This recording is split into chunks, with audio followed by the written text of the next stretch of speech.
नमस्कार. मी नाशिकहून आलो आहे येवला. अ, ही माझी मुलगी स्वरा. हिची जी पहिली कंडिशन होती, हिचं पोट वगैरे दुखायचं. सुरुवातीला आम्ही तिथे लोकल डॉक्टरकडे पण जाऊन ते आता आपलं पोट वगैरे दुखल्यानंतर आपण जातो नाही का? मग तिथे गेल्यानंतर तिला थोडासा फरक वगैरे वाटायचा. तर अचानक तिला नंतर कावीळ वगैरे झाली. तिचे ज्यावेळेस ब्लड रिपोर्ट काढले आम्ही, त्यात कावीळ वगैरे आढळली तिला आणि थोडीशी लिव्हरला सूज होती. तर लिव्हरला सूज असताना अचानक तिची तब्येत पण बिघडायला सुरुवात झाली होती. तर आम्ही तिला इमर्जन्सीमध्ये मुंबई हॉस्पिटलला हलवलेलं होतं. तर मुंबईच्या तिथे गेल्यानंतर 2-3 दिवस ती ॲडमिट होती. पण तिची कंडिशन खूप क्रिटिकल होत गेली. शेवटी तिथल्या डॉक्टरांनी पण सांगितलं, की तिचे चान्सेस खूपच कमी आहेत. म्हणजे खूपच क्रिटिकल कंडिशन आहे. त्यांनी सांगितलं, "आपण फक्त प्रयत्न करू शकतो." तर अशा वेळेस काही सुचत नव्हतं. मी सहजच आमचे स्त्रीरोग तज्ञ म्हणून आहेत डॉक्टर श्रीकांत आवारे, लासलगाव इथे हॉस्पिटल आहे त्यांचं. आमचे फॅमिली डॉक्टर पण आहेत ते. तर त्यांचा एक सल्ला घेतला. तर त्यांनी रुबी हॉल पुणे इथे डॉक्टर विष्णू बिरादर सर म्हणून त्यांचे क्लासमेटच आहेत ते. तर त्यांचा नंबर दिला. तर आम्ही त्यांना सरांना कॉल केला. त्यावेळेस रुबी हॉलचं ट्रान्सप्लांटेशन आम्हाला माहीत नव्हतं. लिव्हर ट्रान्सप्लांटेशनचं. ज्यावेळेस आम्ही विष्णू सरांना कॉल केला, त्यावेळेस विष्णू सरांनी पण आम्हाला एक पॉझिटिव्ह रिप्लाय दिला, की सगळ्यात जास्त ट्रान्सप्लांट आपल्याकडेच होतं. मग त्यावेळेस आम्ही मुंबईहून रात्री तिला इकडे घेऊन आलो. त्यावेळेस तिची कंडिशन पण खूप क्रिटिकल होती.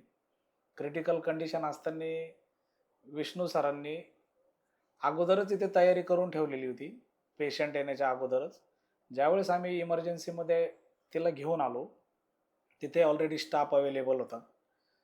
आल्यानंतर तिला आय-व्ही वगैरे देऊन तिला म्हणजे लगेच एल-आय-सी-यूमध्ये हलवलं. रात्री 12:30 वाजता विष्णू सर पण आले. मग त्यांनी पेशंटची कंडिशन वगैरे बघितली आणि बस फक्त स्माईल दिली आणि बघू म्हणे आपण 100% बरं करण्याचा प्रयत्न आपण करू. ज्यावेळेस तिला ॲडमिट केलं, तर मागच्या हॉस्पिटलमध्ये जे आम्हाला फक्त निगेटिव्ह रिप्लाय भेटत होते आणि रुबी हॉल पुणे येथे विष्णू बिरादर सरांच्या अंडर आम्हाला म्हणजे प्रत्येक दिवसाला काहीतरी चांगली बातमी भेटायची. मग काहीतरी रिपोर्टमध्ये काहीतरी तिच्या काहीतरी सुधारणा झाली. मग तिथं कुठेतरी होप्स वाढत गेले आमच्या. मग त्याच्यानंतर मग मनोज श्रीवास्तव सर, डॉक्टर मनोज श्रीवास्तव सरांनी अ, सगळं चेक केल्यानंतर फायनल डिसिजन दिलेलाच होता. हां, तिचं लिव्हर ट्रान्सप्लांट करावंच लागेल म्हणून.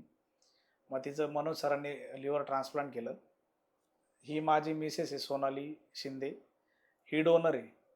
हिने म्हणजे तिच्या लिव्हरचा काही पार्ट हिला दिलाय. आता लिव्हरचा पार्ट हा एकमेव आहे शरीरातला तो जो वाढत असतो वाढत्या वयाबरोबर. आता ती पण व्यवस्थित आहे. माझ्या मुलीचा ट्रान्सप्लांट होऊन आता 2 महिने झाले. हसते, खेळते सगळं जेवण वगैरे सगळं व्यवस्थित चाललंय तिचं. इथला स्टाफबद्दल जर सांगायचं ठरलं तर खूप काइंड असा स्टाफ आहे. खूप म्हणजे खूप काळजी घेतात. म्हणजे असं कोणाला सांगायची गरज नसते. आपली तर गरजच नसते तिथं. एवढं घरच्यांसारखी काळजी घेतात. त्यानंतर सुशील कुमार सर आहेत जे पूर्ण त्यांचं तर एवढं म्हणजे खूप मदत भेटली त्यांची पण. म्हणजे वेळोवेळी त्यांचं पण खूप लक्ष होतं तिच्या खाण्यापिण्यावर, डायटिशियन, तिला औषधं, गोळ्या वगैरे देतात की नाही वेळेवर सगळं, सगळं.